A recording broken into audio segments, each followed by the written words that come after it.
Can you see the screen?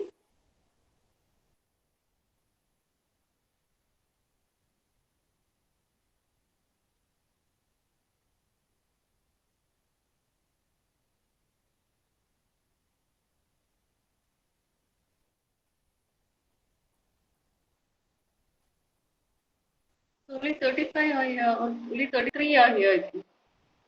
33 or 30.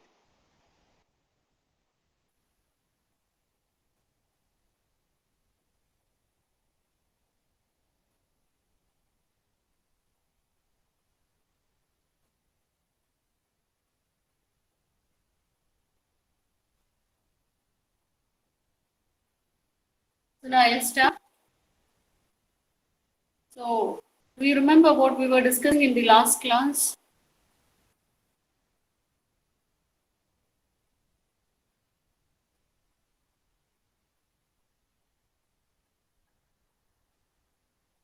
No one?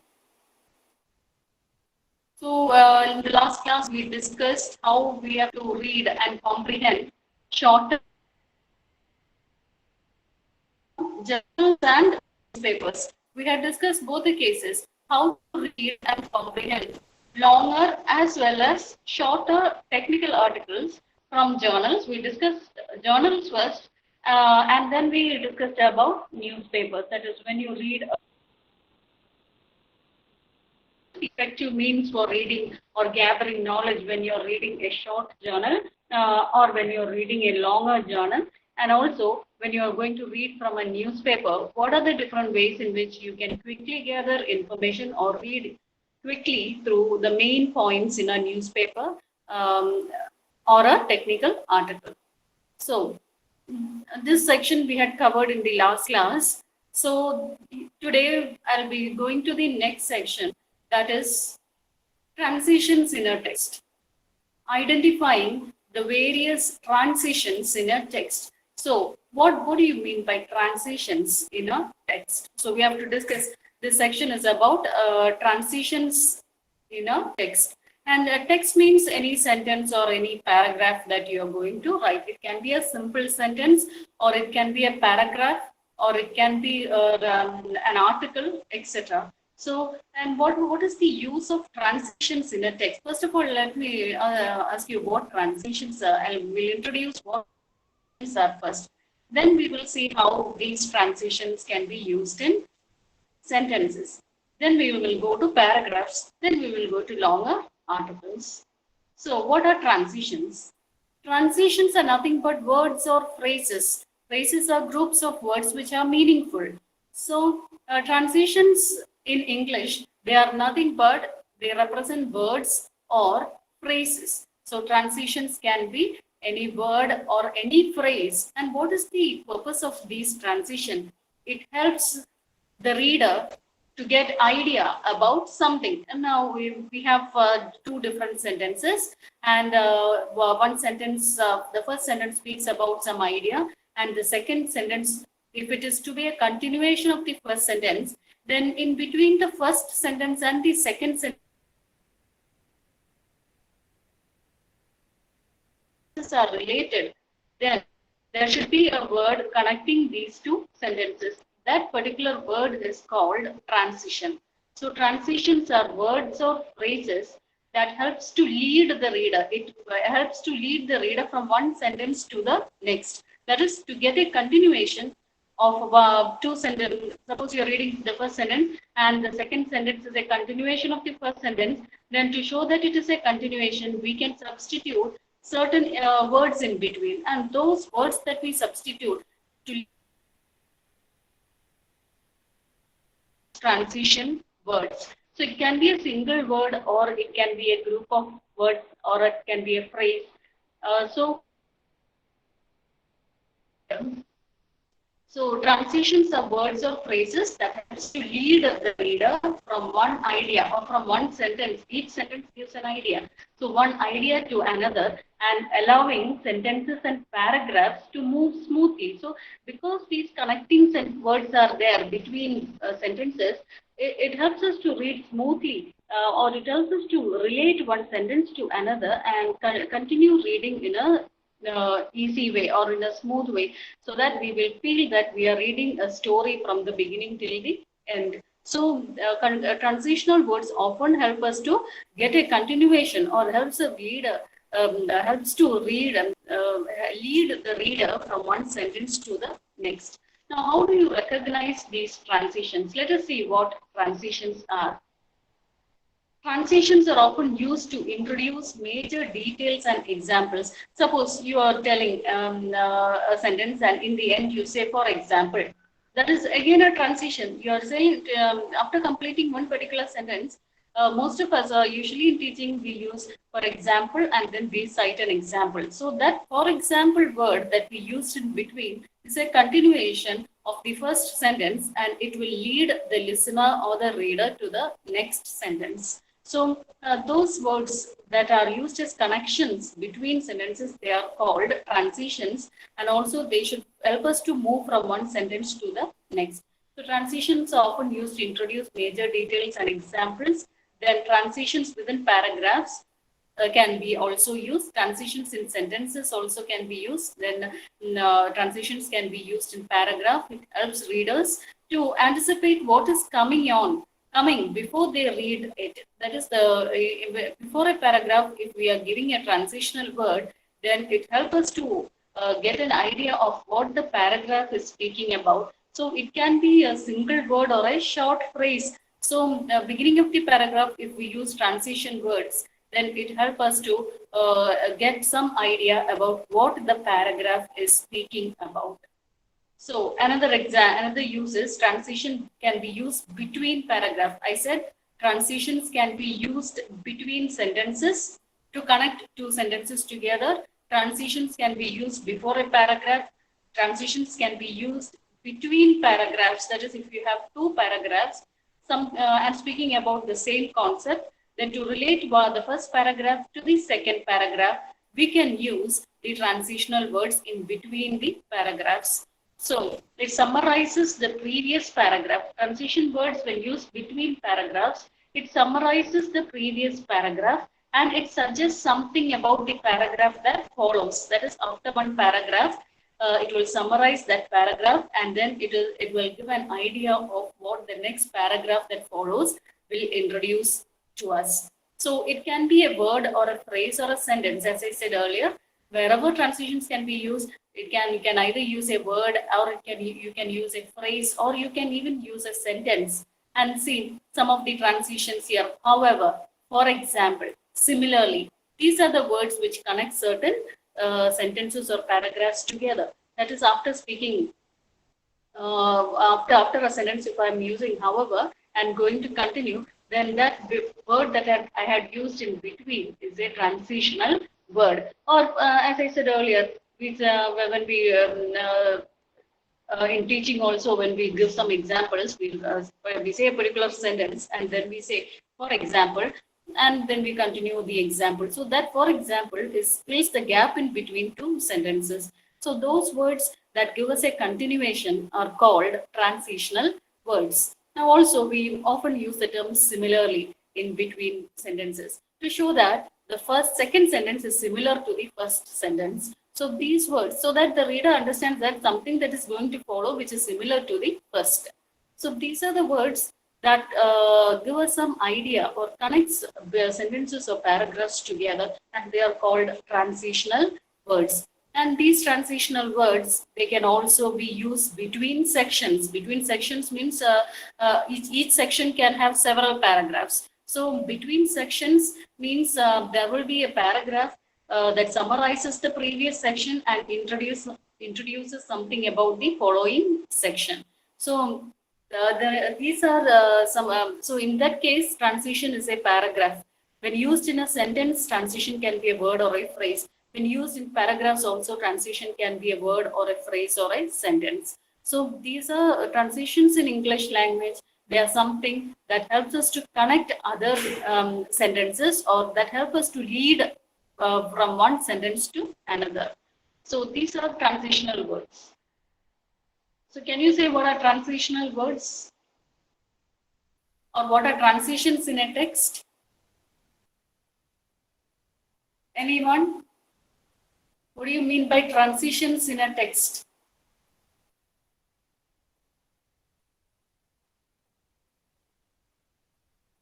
What are transitions?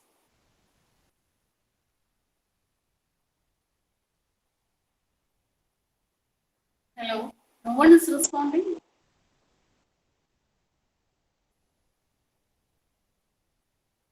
Are you sleeping after lunch?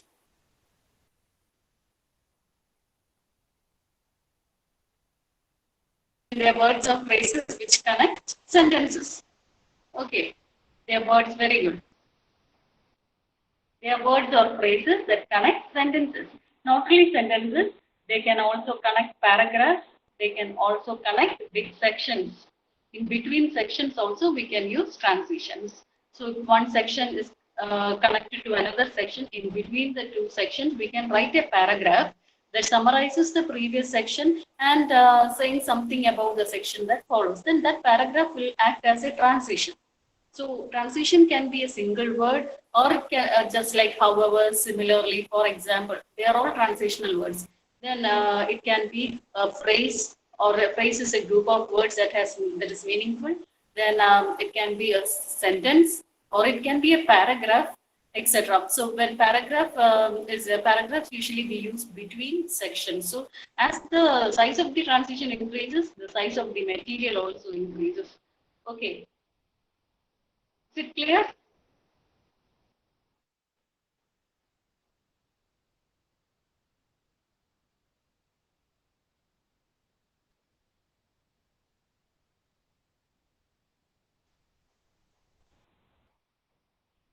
So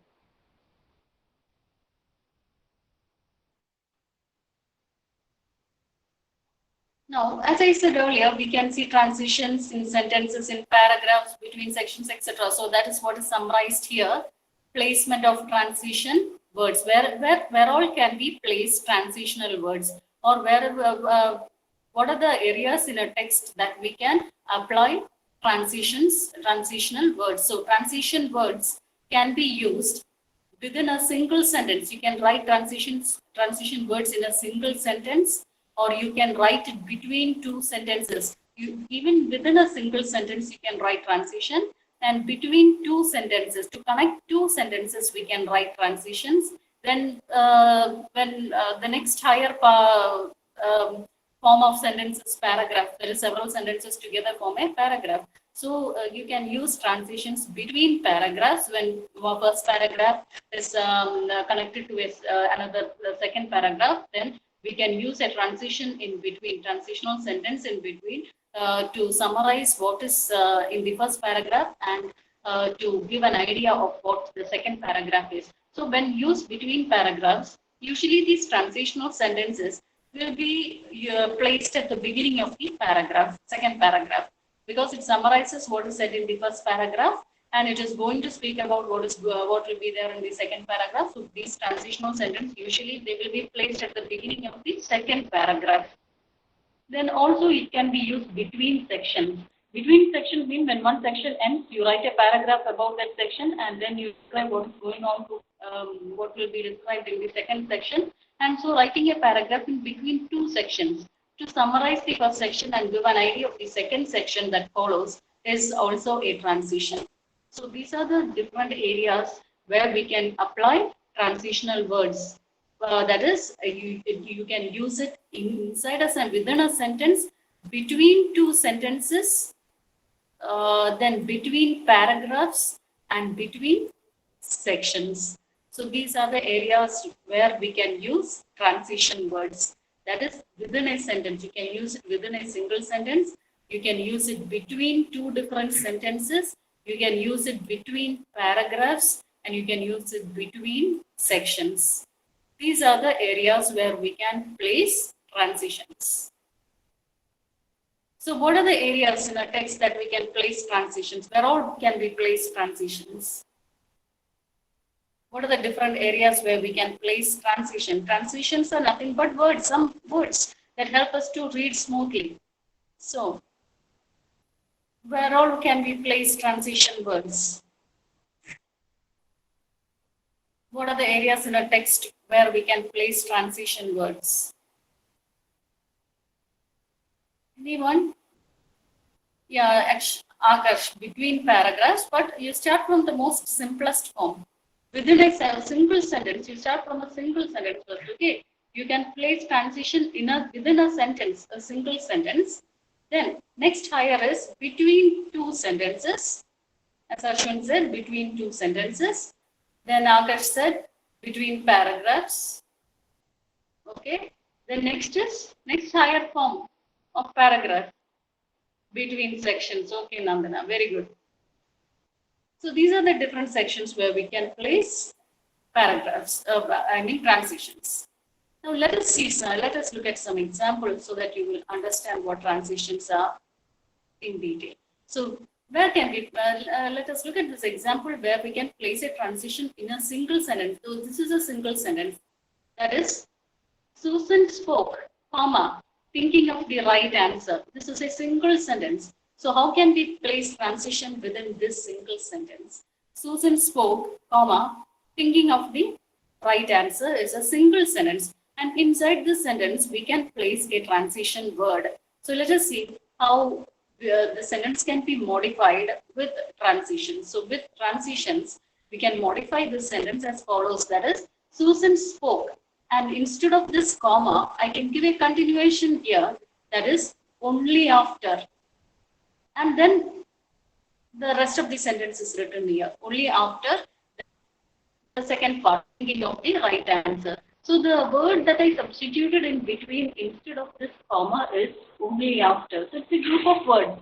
It can be a single transition, can be a single word, or it can be a group of words or a phrase, etc. So here we get a more simplified form of sentence which helps to read smoothly. That is, Susan spoke only after thinking of the right answer. So that gives an exact meaning of what is happening in a sentence.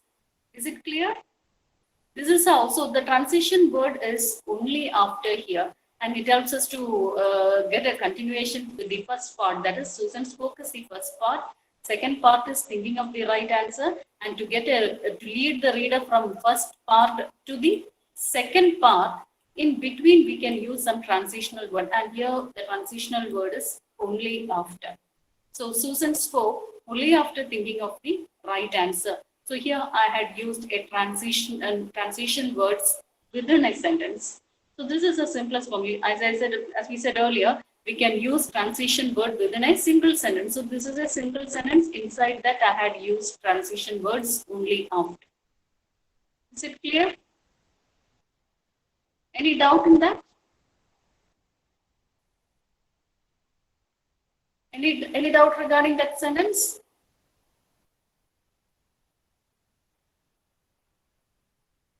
Okay. So we had used transition words within a sentence. Likewise, similar some sentences will be given, and you will be asked to substitute the transition words use transition words in between. Okay, is it clear? So next we are going to the next form, that is between sentences, between two different sentences. How we are going to use transitions between two sentences. Here we said within a sentence. That's the smallest unit of our language. That is a group of words form a sentence, a meaningful sentence. Then now we are going to use transitions between sentences. That is, the first sentence is Michael didn't have enough money to buy his mom flowers. Michael didn't have enough money to buy his mom flowers. And the next sentence is, he wasn't old enough to get a job. This is another sentence, isn't it? So this first sentence, even if we eliminate the first sentence, this sentence has some meaning. That is, he wasn't old enough to get a job. And the third sentence says that he felt sad on Mother's Day. So even if we eliminate the first two sentences, this sentence stands alone. It is not a continuation of anything. So let us see how we can join the three sentences together so that now these sentences are independent. Now we can use some transition words in between and join these sentences together so that the reader gets an idea that this first sentence is a continuation of the second sentence. Is it clear? Do you have doubt in these sentences? These are now independent sentences, but if we add transition words, automatically the first sentence will be related to the second, and second will be related to the third. So without transition words, we find that these are all independent sentences. We doesn't know why this sentence is told here. First sentence is Michael didn't have enough money to buy his mom flowers. Second sentence says he's not old enough. Third says he felt sad on Mother's Day. But to get the reasons or to make it a continuous sentence, that is the second sentence follows from the first, we have to use transitions. So let us see how we can modify it with transitions. Like with transitions, if we are going to write it, just like Michael didn't have enough money to buy.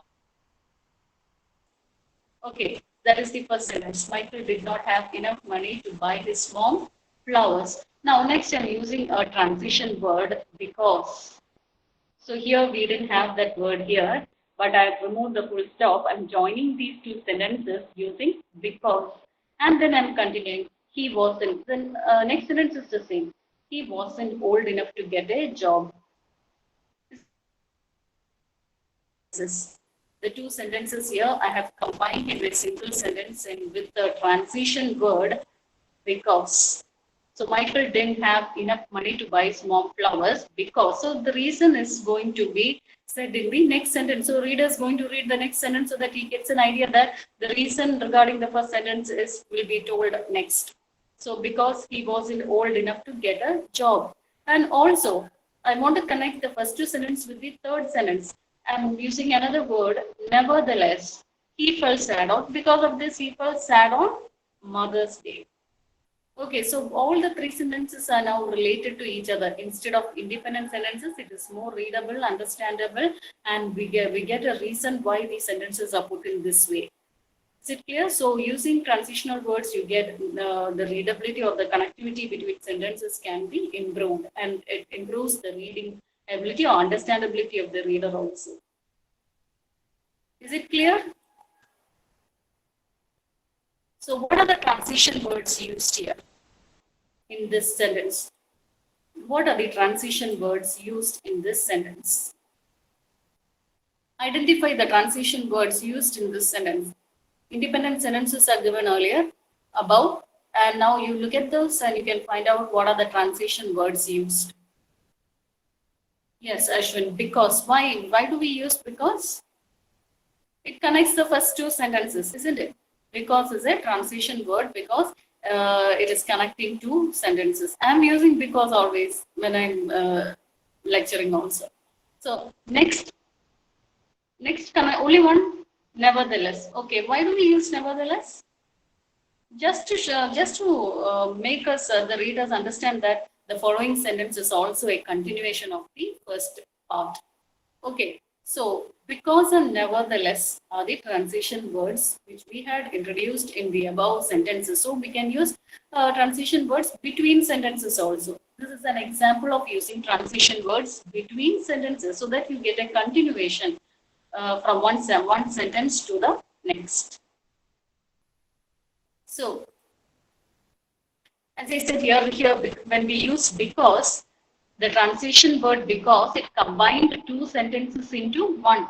So using transition word here, the two sentences was combined into a single sentence. And also it helps a third sentence, that is he felt sad on Mother's Day was the third sentence. And this particular word, it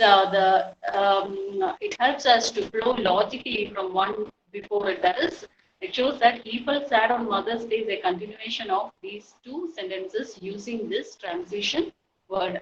And the transition word is so apt in this that it gives us a continuation of it tells us that it is a continuation, the next sentence is a continuation of the other two sentences.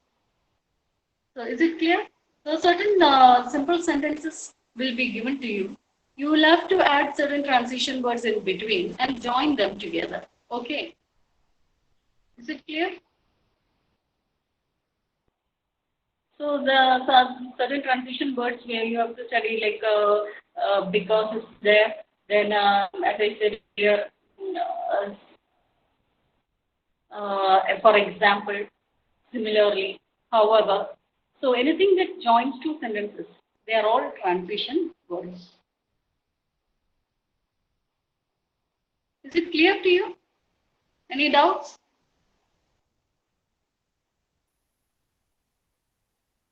Any doubt?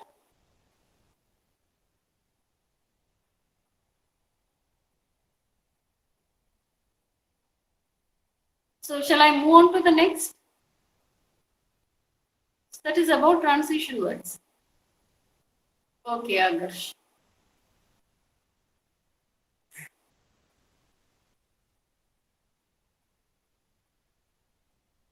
So now, next we have to study two methods.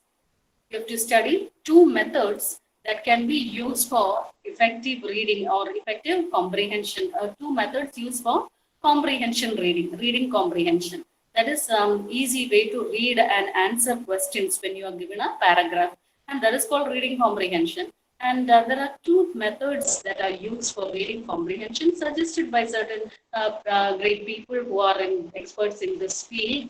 And the two methods are, one is SQ3R method. The name of one method is SQ3R method, and the next method is PQRST method. You know, the alphabetical order itself comes in that word. That is PQRST. They are exact as in our alphabetical order. It is exactly the same, like the PQRST is the same order. So just each we have to study what all these capital letters mean. Okay, so let us first look at the first method, SQ3R method. So we have written a number here in between, isn't it? Can you see the number? Can you see the number? Okay, there's nothing but SQ, and you have to replace that 3 by 3R, RRR. 3R means RRR is shortened and written as 3R. Okay, it is SQRRR. Okay, did you get it? Actually, that method is SQRRR. And so that RRR is shortened and written as 3R. So that is why this method is called SQ3R method. Now we have to study what S means, what Q means, and what are the 3 R's that come in this method. Okay? Is it clear to you? So I'll tell you what S is. S is survey, Q is question, and then you have 3 R. One, the first R is for read, second R is for recite, and the third R is for review. So these are the methods to be followed when you are reading for comprehension. These are the things steps to be followed when you are reading for comprehension as per SQ3R method. That is, S stands for survey, Q for question, and there are 3 R's following it. After question, you have to read, then recite, and then review. Read, recite, and review. So that is called SQ3R method. Is it clear? Did you understand what I said? What is SQ3R method? What does S mean? What does Q mean? And what are the 3 R's? What is S? Survey. Okay. What is Q? Okay, Siddharth. Okay, Akshara. Okay. What is Q? Question. Okay. Now, what are the 3 R's? Akarsh. Okay. What are the 3 R's? Read. After read, recite. Recite means talk aloud. Okay. Read, recite, and review. Okay. Analyze what you have read. So these are the 5 steps that we use to read while reading for comprehension. So let us see what I think we had discussed the survey and all earlier itself. That is, so SQ3R method, it is a reading comprehension method named after the 5 steps. The first step is survey. Survey means get an overview of the text. You're just going through the text. You're not completely reading what the text is, but you're just getting an overview of the text. That is called skim reading and all. We said what is skimming and all. So that is the same. That method is followed here also. Similar to, this is similar to skim reading or scanning the text to get an outline. Here we are just in the presented. In the survey step, we are getting only an outline, and to get an outline, we skim through the text, and that is called skim reading, or it is scanning. So, what are the things that we should consider while scanning or skimming through the text? That is, read the title first, read the contents, heading and subheading. So, the main headings that are highlighted, the title, etc., will be read. We have to read all those first. Instead of reading the entire article, just go through the titles and headings. Then read the chapter summary. At the end, you will find out that there is a chapter summary given.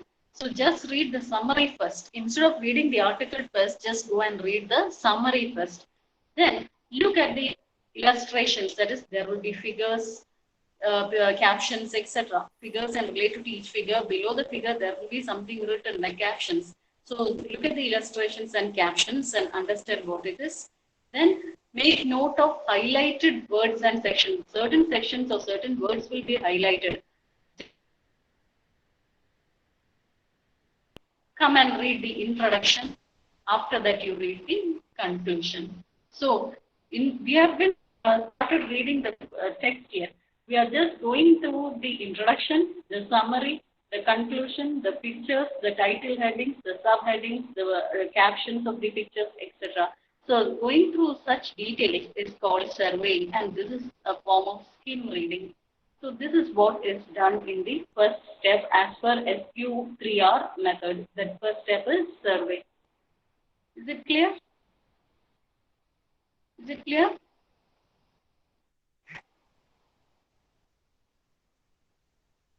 Hello?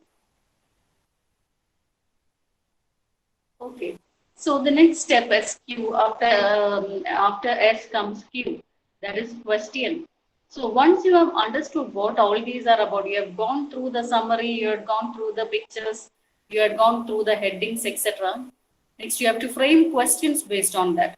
What this heading is, or what the chapter is about, etc. So you are whatever you have skimmed through, you have to frame questions. So generate questions about the content. You haven't read the content, but you are just generating questions about the content of reading, and convert headings and subheadings into questions. You have gone through headings and subheadings in the first step. So convert those headings and subheadings into questions. And after converting headings and subheadings, you can also answer certain other questions. That is what the chapter is about. It's a general question.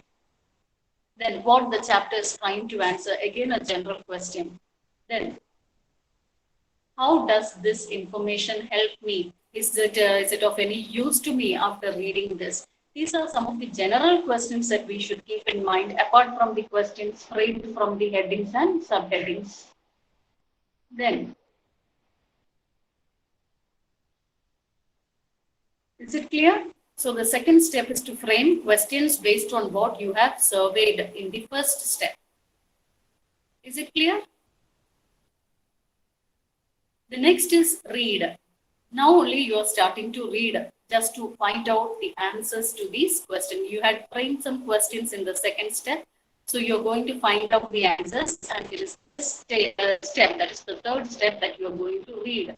Use the background work done with the SIQ. You had done some activities, so you had done some homework with survey and questions, and using that you begin reading. Begin reading actively, not passively. You have to begin reading actively in order to find out answers to the questions you had framed in the second step. You had framed some questions in the second step, and to answer these questions, you start reading actively. And see, only if you read actively, you will be able to answer the questions which you had framed. And passive reading results in merely reading without engaging in the study material. Passive reading is of no use anywhere. So it is just passing through the material without knowing or without understanding anything. So when you are reading, read through the material to find out answers to the questions actively, read actively through the material. Then the fourth step is recite. Recite means talk aloud. Talk aloud either to yourself or to your friends. Whatever you had read, you can explain it to your friends so that it will help. It will help us to understand how much we had understood the material that we had read. So you can either talk to yourself, recite to yourself, or you can recite to your friends. So the reader should be able to retrieve from his memory. If he had understood something while he was going to, he should be able to retrieve from his memory what he had learned in the same manner as telling someone else about the information using his or own words. He should not use the paragraph words, but he should be able to explain in his or own words or others. So recall the main points which you had read and try to answer the questions from the Q section.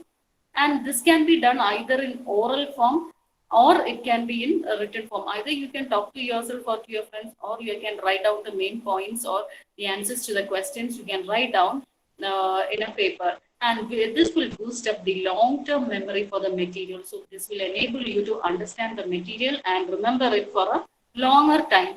And this is how this is what the method which you should follow while reading through the study materials. You should read it first, try to explain to yourself or to your friends, or try to write down the main points. And when you try to write down the main points, you will try to recollect what is there in your memory, and recollecting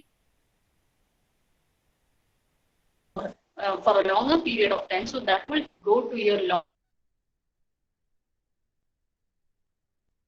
That is reading. And when you have understood the material well, you can go to the next step. If you didn't understand the material well, then you have to read again until you get an idea of the material thoroughly. So after that, you go to the last step, that is review. On reaching the end of the paragraph, you try to say back to yourself what the point of the whole paragraph is about, and again, and you have to use your own words. So after reading the entire article or a paragraph or whatever material given to you, after reading the last paragraph, you should be able to explain to yourself in your own words. So this is the SQ3R method. It is a step-by-step strategic approach for learning and studying from textbook, the most commonly used method. So if you are studying from textbook, if you use this method, then it is easy for you. It will go. You will be able to remember for a longer time this method. The success of SQ3R method.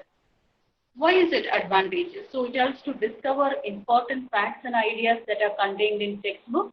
And also it helps us to master and retain information. That is, we are writing down and recollecting information. So it helps us to retain information while preparing for exams. So this is the most this method. It will help you to retain information in your memory for a longer period of time.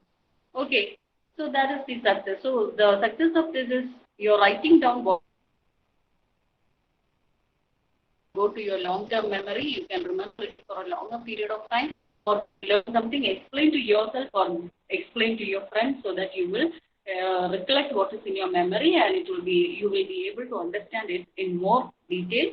And when you understand what you have written or what you are speaking to others, then it will go to your long-term memory, and it is useful for you during exam time and all. So this method was introduced by Francis P. Robinson, an American education philosopher, for effective and active approach for reading textbook material. So SQ3R method is a very effective method for textbook reading, and especially students, you should read the textbook and follow this method, so that you will be able to recollect information and you can store more information in your memory if you are following this method. Okay. So SQ3R method is the most commonly used method for reading textbook material. Is it clear to you? Is it clear to you? So what are the 5 steps? Survey, question, read, recite, and review. Okay. Any doubts?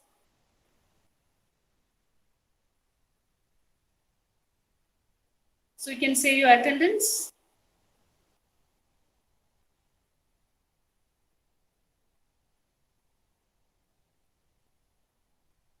Say your attendance. 1, 2, 3, 4, 4. 5, Number 4. 6, Number 4. 4 present, Okay. 5.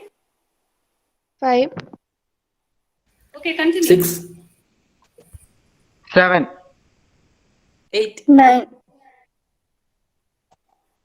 10, 11, 12, 13,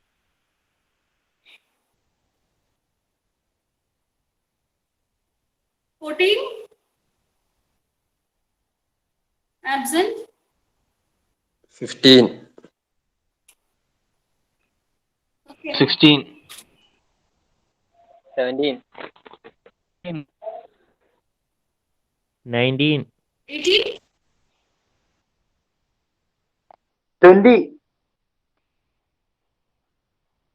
21, 22, 23, 24, 25, 26, 27, 14, 28.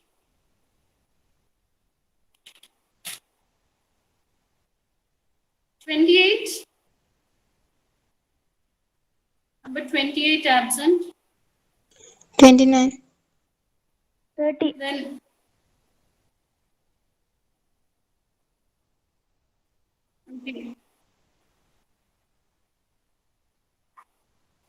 31. 31 absent. 32, 33, 34, 35, 36, 36. 36, Okay. 37. 37, 38. 38, 39, 38, Okay. 38 present. 39 present. 40. ma'am, 31 present, 31. Okay. Then 40 present. 41. 41, 42, 43. Number 44. 43. Okay, present. 42 present. 45, Present. 45, Okay. 46. 46, 46, 47. Okay. Present. 47, Okay. 48, Okay. 49, Okay. 50, Okay. 51, Okay. 52, 53, 54, Okay. 55, 56, 57, Okay. 58, Okay. 59, Okay. 60, Okay. 61, Okay. 62, Okay. 63, So number 14 is present. Okay. 14 present. So absent is number 28. Number 28. 28 is absent. Only 28 is absent. Okay. Thank you.